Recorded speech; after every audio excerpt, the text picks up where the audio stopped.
Welcome back, everybody, on a busy Monday morning.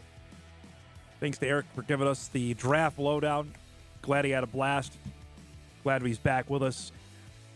It was a huge weekend, obviously, football-wise, for those that follow FCS football. Here's the intriguing part now where we're at with the portal and guys that, I mean, obviously the number 1 overall pick started his career in FCS football. The number 2 overall pick started his career in FCS football.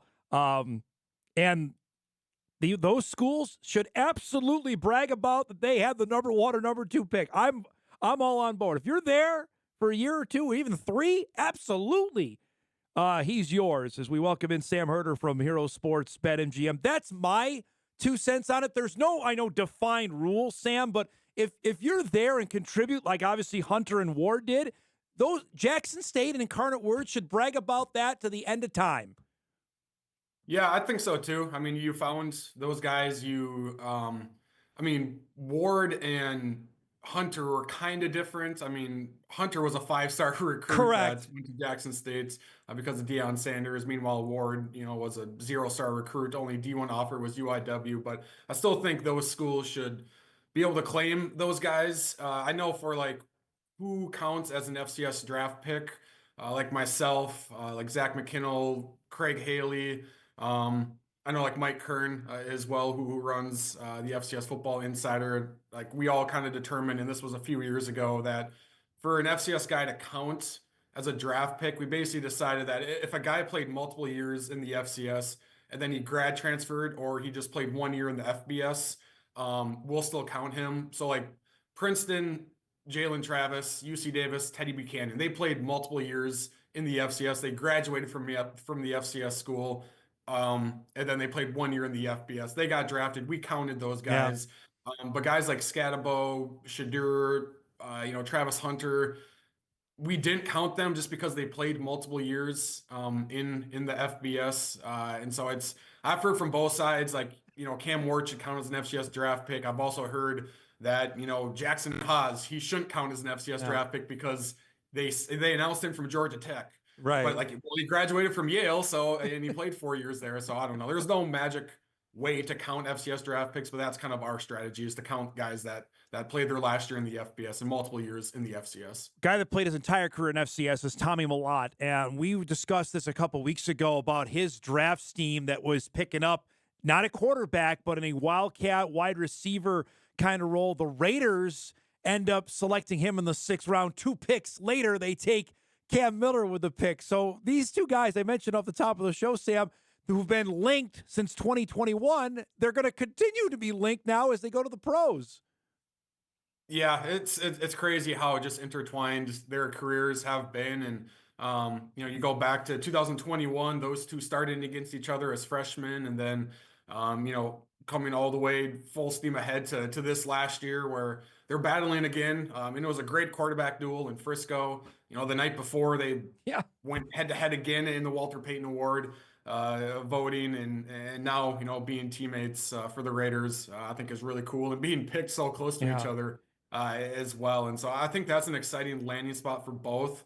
Just with, Chip Kelly being the OC there, I think they could find unique ways to utilize Tommy Malotz, whether it is some type of wildcat or some type of, receiver / quarterback. And I wrote this too about Cam Miller, that, I think he can carve out an Easton Stick-like career where you're in the NFL for years and years and years, and you're a valuable number 2 or number 3 quarterback where they feel comfortable. Like, you might not be a starter, but they feel comfortable if their starter goes down for 2-3 games, like you can be a serviceable guy that can go in there and do it and do what you have to do, and kind of maintain a high level of play. So I think that's a good landing spot for both. And it's interesting that they land at the same team, and I'm sure that'll be kind of a fun conversation whenever they see each other in the locker room. Well, the thing with Cam and the Raiders quarterback situation is Geno Smith, Aiden O'Connell, and Cam Miller. I mean, that is about as dynamite a situation as you want to land if you're a 6th-round quarterback with Tom Brady running things that they must have seen. I mean, we're going to play the sound later with the Raiders of what they really liked about him to head to Vegas. Yeah, I think Miller found himself in a really good spot. Yeah. I think he should have a pretty good chance to to make that roster, and they obviously see something in him to, obviously draft him in the sixth round there. It's not like he, was slipping all the way to the back end of the seventh round where I think you see a decent amount of seventh rounders get picked late in the seventh round. Sometimes they don't always make the final 53-man roster. And, there are also some undrafted free agents that, usually the headline is who gets drafted and all that, but there's a lot of UDFA guys Yep. as well that end up making a team. So it's all about how you make that opportunity that you get. But I think Miller is in a good spot, and I think he's definitely NFL ready. He's not going to wow you with his arm strength or anything like that. But at the same time, with that said, there wasn't really a throw that he struggled to make in college, especially his senior year. I think he can read defenses really well. He's comfortable making all the checks and all that. So I think Miller is definitely ready to make a roster. There was one guy that caught my eye that I was keeping an eye on. That was the Buck Buchanan winner in David Walker, who went in the fourth round to Tampa Bay. That's a guy that just his entire career. We saw him up here, Sam, when Central Arkansas played in 2023. That just kept getting better. Division II guy that ended up going to UCA, and I think he's going to have a really nice pro career. He's made that way to be able to make that step. Yeah, I think that was a good pick by the Bucks. Especially, I thought maybe he could get into day two, be a second or third rounder. I kind of wonder if his overall frame. I mean, he's 6'1", 260. I mean that.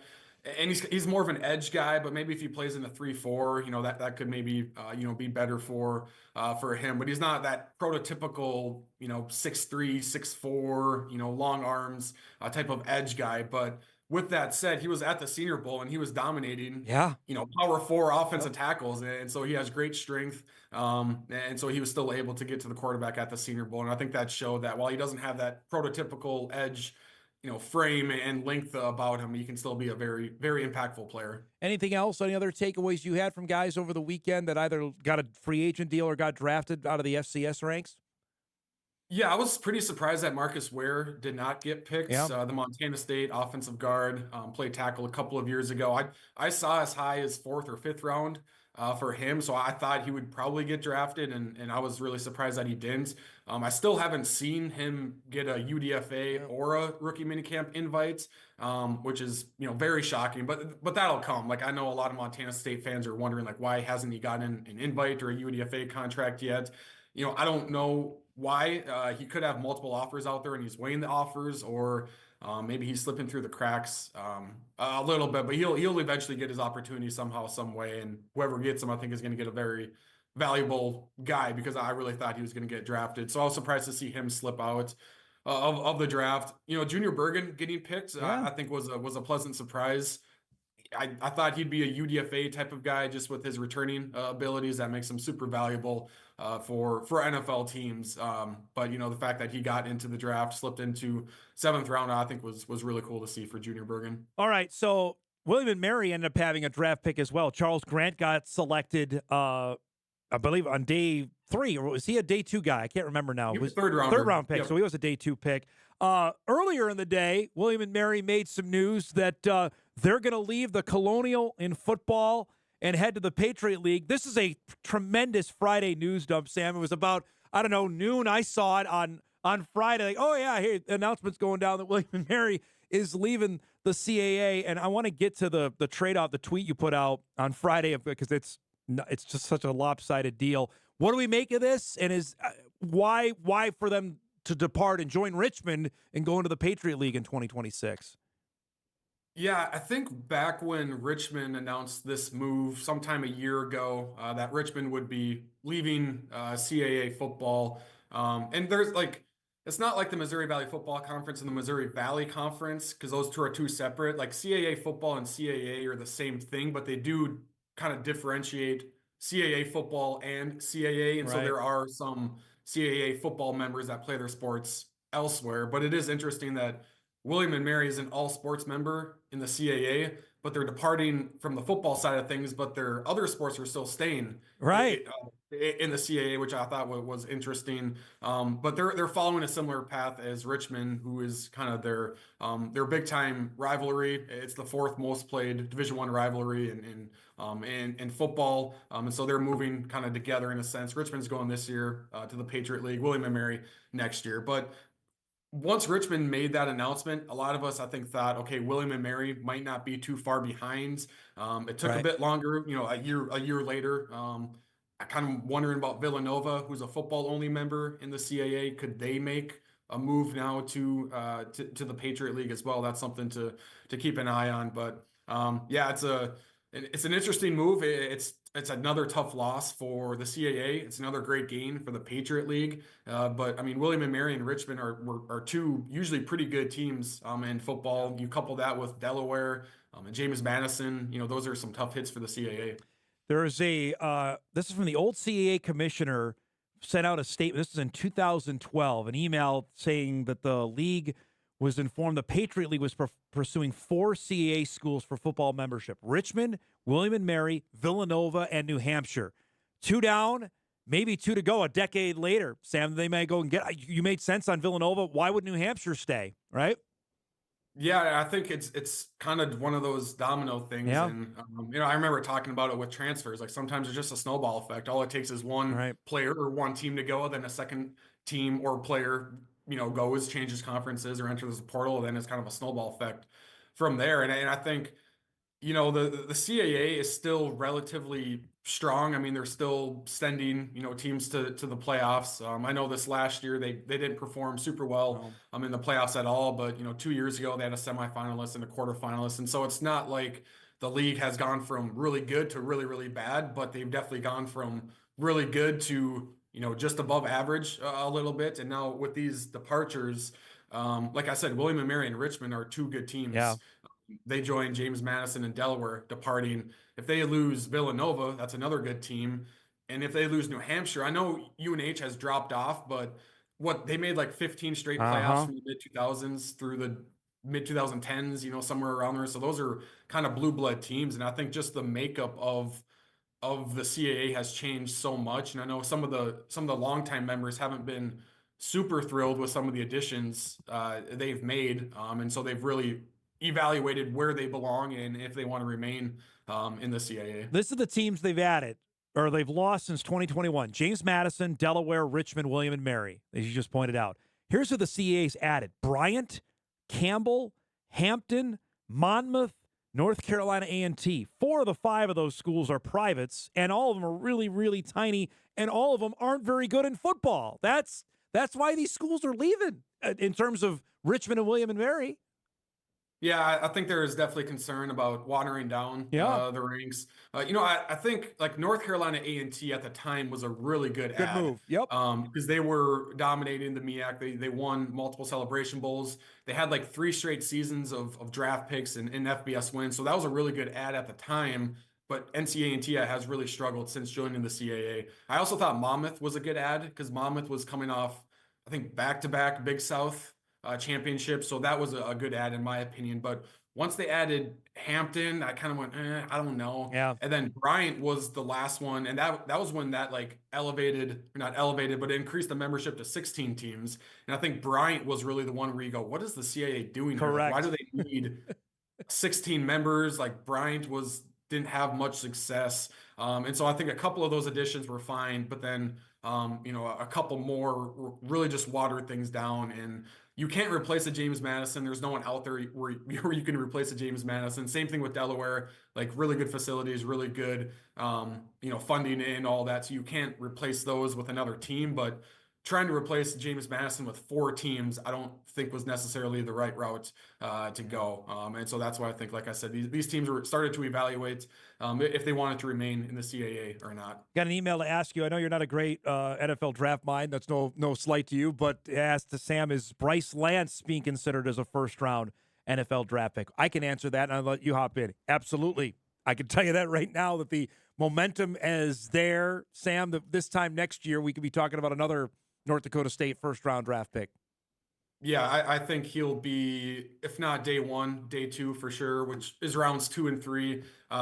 Already, Draft Scout, which kind of has these big databases that I subscribe to. And, I was just poking around because I saw, 2026 top 150 Yeah. and right there in the 30s somewhere, I think, was Bryce Lance, projected first or second round. And I just think his draft stock is going to keep on rising. He had such a dynamite last season and just the strides he made early in the year to the end of the Yeah. year. Like I remember watching him in the first couple of games and you kind of looked like a baby deer out there. Like he was so long and lanky and but then by the end of the year, like just looked super smooth, super athletic, like just um quote unquote dunking on other FCS defensive Yeah. backs. Like no one could guard him, and he was just a level above everyone else. And as you know, and most people in Fargo know, I'm sure he was getting high end offers to go to the Power Four schools. But I mean, you see how many.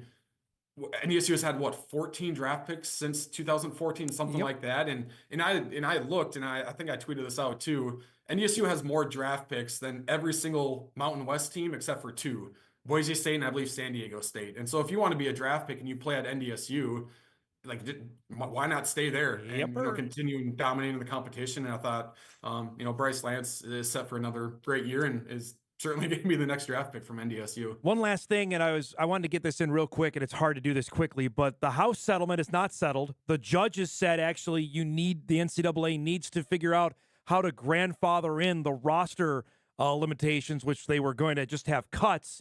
That's really thrown a curveball in everything, Sam, because the FBS teams were all under the impression that we got to get down to 105, and now the judge is saying, no, you don't, which I don't know what that means for players that could be available that FCS teams maybe were banking on.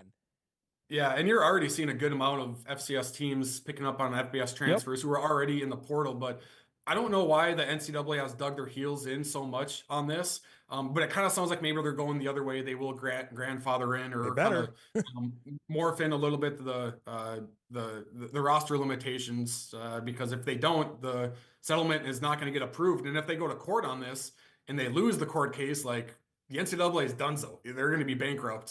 So they can't afford to go to trial Yep. on this. And like, I don't know, like, because you've heard coaches say, like, we understand why we need to drop to 105 because of revenue sharing. Like, we don't want 120 people on our football rosters because that would be way too expensive. So I think everyone understands why they're limiting the roster limits. But I know, Coach Kleiman has said, like, why we have to do this within a year? Why can't we Correct. go from 115 to 110 in 3 years? We're down to 105. And I know Kleiman was saying, like, he had to cut people early last week or 2 weeks ago because he wanted to do those players a favor and like, hey, get into the portal before the portal window closes. And so you have to cut 15 guys. Now all of a sudden it's like, well, maybe we can bring these guys back because we're not going to have a 105 roster limit. Maybe we can't. So I don't know. It's a tough situation, but I always thought it made sense to maybe grandfather guys in a little bit or kind of slowly get down to that 105, and we'll see what the NCAA does. In my opinion, I don't think they have a choice. I think they have to do this because they can't risk going to trial on this, No. this case. It's great to see you, bud. Thanks so much always for the intel. We appreciate it. Have a great week. We'll see you next Monday, okay? Okay, sounds good. Thank you. Sam Herder joins us each and every Monday at 9:35. Give us the lowdown on everything going on in the world of FCS football. We'll break. We come back, wrap up our first hour. Big second hour plan, including you'll hear from Cam Miller after his selection by the Las Vegas Raiders. Hour 2 of Hot Mic on the doorstep.